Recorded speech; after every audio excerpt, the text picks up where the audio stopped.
Have you ever woken up one morning, looked out the window, the sky was blue, the birds were chirping, but felt empty inside?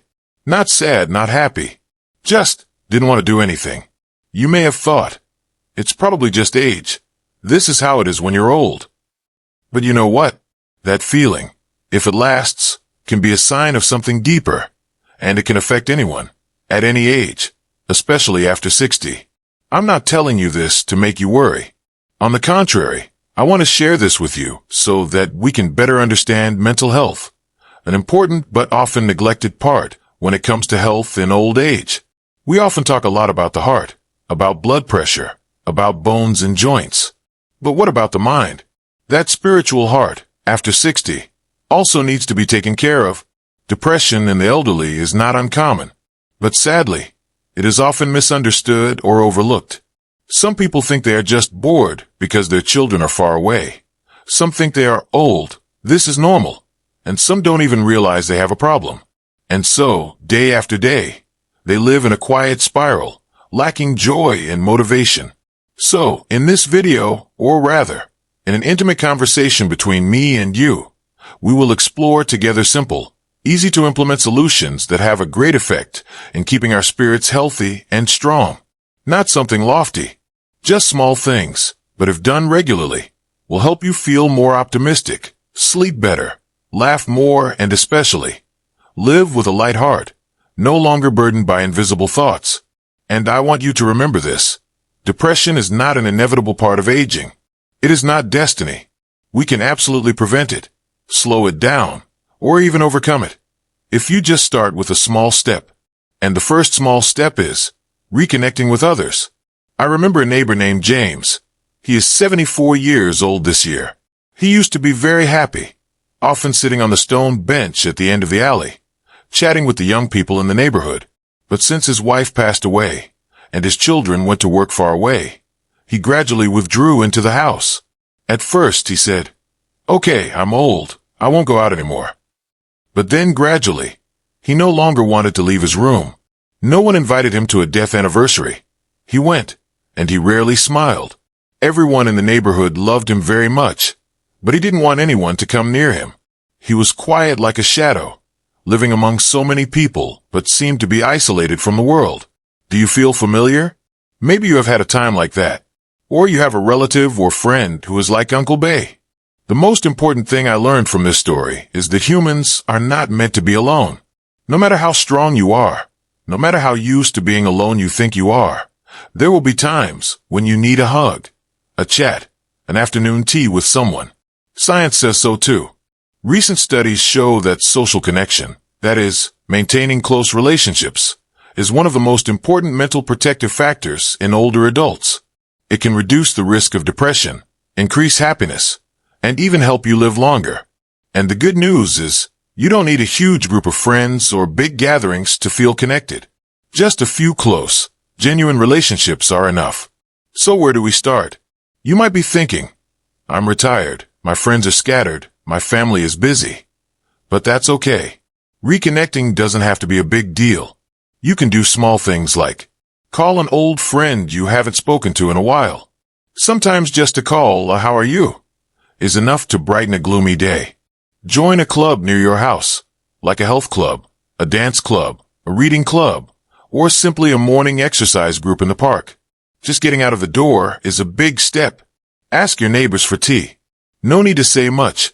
Just sit together, laugh together, share a cake. You will feel your heart soften. If you live far away from your children and grandchildren and feel behind with phones and technology, don't worry. There are many free smartphone classes for seniors. Just learn how to text and video call, and you can stay in touch with your loved ones. Even sending a photo of your cooking, or a simple message like, "I miss you," is a great way to connect. Here's another interesting thing. You can also find connection through helping others. When you help someone, whether it's with advice, a small task like carrying their groceries, or simply listening to their story, you are creating a connection. And the special thing is, you are not only helping them, but also healing yourself. As an old man I met at the Senior Citizens Association once said, "Helping others is how I help myself live happily every day." When you open your heart, Reconnect with the world around you, even just a little bit each day. You are building a strong network of love, and that network will be the net to pick you up when your spirit is down. That's why, if you ask me what is the simplest way to stay mentally healthy after 60, I will say connect. And when it comes to connection, the next thing that cannot be missed is connecting with yourself. What does that mean? It is to go back and listen to your own soul. It is to take care of, understand, and treat yourself well, like the way you would treat a close friend. I know this sounds a bit abstract, but let me share a little story. I once met an old lady, 67 years old. She lives alone. Her children are all abroad. Every day, she spends 15 minutes in the morning writing a diary. She doesn't write anything big, just small things. Today is sunny. She feels happy. Yesterday, she missed her daughter. She cried a little. She told me. After writing it down, I feel so relieved. It's like I'm talking to myself. You see, sometimes we are so busy taking care of others, children, grandchildren, neighbors, friends, that we forget about ourselves. But after 60 years old, it's time for you to go back inside, to learn to love yourself more. And a simple way to do that is, listen to your feelings every day. You can start by, spend a few minutes in the morning sitting quietly, closing your eyes and asking, how do I feel today? There is no need to force yourself to be happy or strong. Just be honest with your feelings. If you feel sad, accept it as a friend visiting. Write down your thoughts. It doesn't have to be pretty. It doesn't have to be grammatically correct. Write to understand yourself, like Mrs. Knock did. Do something you love, no matter how small, like listening to an old song, cooking a childhood dish, planting a new flower on the balcony. It's not just an action. It's a way of saying to yourself, I deserve to be happy. Taking care of yourself is not selfish. On the contrary, it is the foundation for you to continue loving others. When your mind is light, it's easier to smile, open up, and get through the dark days. Now, we've talked about connecting with others and connecting with yourself. Two seemingly simple things, but they are a solid foundation for your mental health every day. They don't require you to do anything big. Don't require a lot of money or energy. Just start with a small intention, a little bit each day.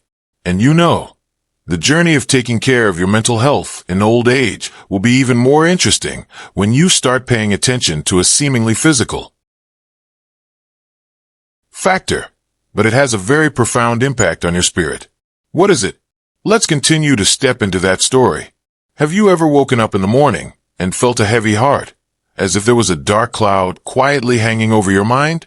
Not because of anything in particular. Not because of a painful memory or something that happened recently. Simply feeling uninspired, unmotivated, and sometimes not wanting to talk to anyone. If you have ever felt this way, you are not alone. When you turn 60, many changes occur, both physically and mentally. Children grow up and have families of their own. Close friends drift away, sometimes forever. Work, which used to be a big part of life, is no longer there. And as the pace of life slows down, gaps begin to appear. In that silence, if not noticed, emotions can gradually slide down the dark slope we call depression. But you know, the wonderful thing is, our spirit can be cared for. It does not weaken just because we are older. On the contrary, the older we get, the more opportunities we have to understand ourselves, to find joy in the smallest things. And in this video, we'll explore simple, practical ways you can use every day to maintain a healthy spirit, avoid the gloom of depression, and live a truly fulfilling life in your 60s and beyond. 2. The power of invisible connections. When was the last time you laughed heartily with someone? It could have been a phone call with an old friend, a quick coffee with a neighbor, or simply catching the loving gaze of a little grandchild doodling a picture for you. Those moments, no matter how small, have great healing power. And the first thing we need to mention is to stay connected with people. You may not have as many friends as you used to, but don't let that make you withdraw. Our spirits grow from interactions, from conversations, no matter how short. When we talk, listen, and are listened to, our hearts are warmed. A 72-year-old man named William shared, I used to think retirement was a time to rest, to get away from everything. But after a year of staying at home, I realized that I seemed to be fading away day by day. Until I joined a health club, everything changed. I had new friends, new laughter. It didn't take much, just a few sessions a week, but my heart was completely brightened. You see, it doesn't have to be too complicated. Meeting friends, calling relatives, or simply talking to a familiar salesperson every morning. All are small but strong strings, keeping our spirits from being isolated. If you find it difficult to start, try writing a handwritten letter. It's a beautiful way of communication that my generation used to love, and now it can be returned to reconnect an old relationship that has been lost for a long time. The next thing I want to mention is maintaining a favorite activity, something we often forget when we get old. But in fact, this is the time to return to what once touched our hearts. Some people like to plant trees, some love to sing, some like to write, knit, or even collect stamps. Personal hobbies, however small, can become extremely strong spiritual supports. Another aunt named Emma, now 68 years old, once shared, "After my husband passed away, I fell into a terrible silence. No one forced me to do anything, and that made me even more paralyzed. But then, I remembered that I used to love baking. In the past, I was poor, without conditions, but now it's different. I started trying again, from simple cookies. Each batch of cookies was a small joy. I brought them to the neighbors, and they ordered. I don't make much money, but I feel like I'm alive again." When we put our hearts into a specific activity, the brain is stimulated, the mood improves. The satisfaction of completing something, even a simple painting or a blooming flower, can also soothe the sadness inside. And finally, in this section, something that many people often overlook, doing light exercise every day. Don't worry, I'm not talking about jogging or going to the gym.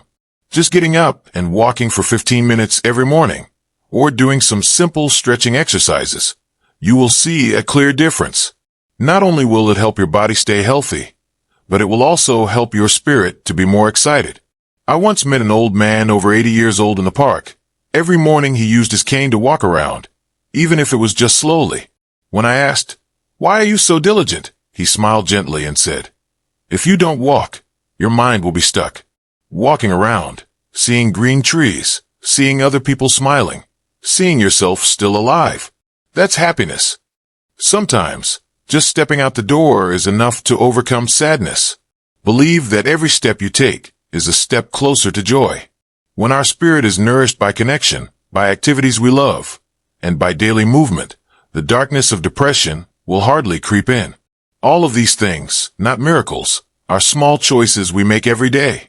And now, when you have felt the power of the connections around you, let's continue to walk a little further, to discover things that seem very simple, but can make a huge difference in our daily lives. Because the journey of spiritual care never stops at one point. It is a vibrant path, where each passing day can become an opportunity for us to love ourselves a little more. And in the next part, we will learn together how to help our hearts always feel valuable, have a purpose, and have a reason to smile every morning when we wake up. 3. Maintain your self-worth and the light from within. There is one thing that many people after 60 often feel, that they are no longer important. No one asks for their opinion. No one needs advice. The cheerful laughter of the family has now receded, leaving behind a quiet and empty space. But you know, that is just a feeling. The truth is that you are still valuable. There are still many things that only you can bring to this world. Self-worth is not social status or the amount of money in your account. It lies in the simple things you have done, like a warm meal, a sincere advice, or simply a timely hug. And above all, that value always exists, as long as you still know how to love and share. I once met an aunt named Ava, 65 years old, living alone in the countryside. She used to be a nurse, retired many years ago.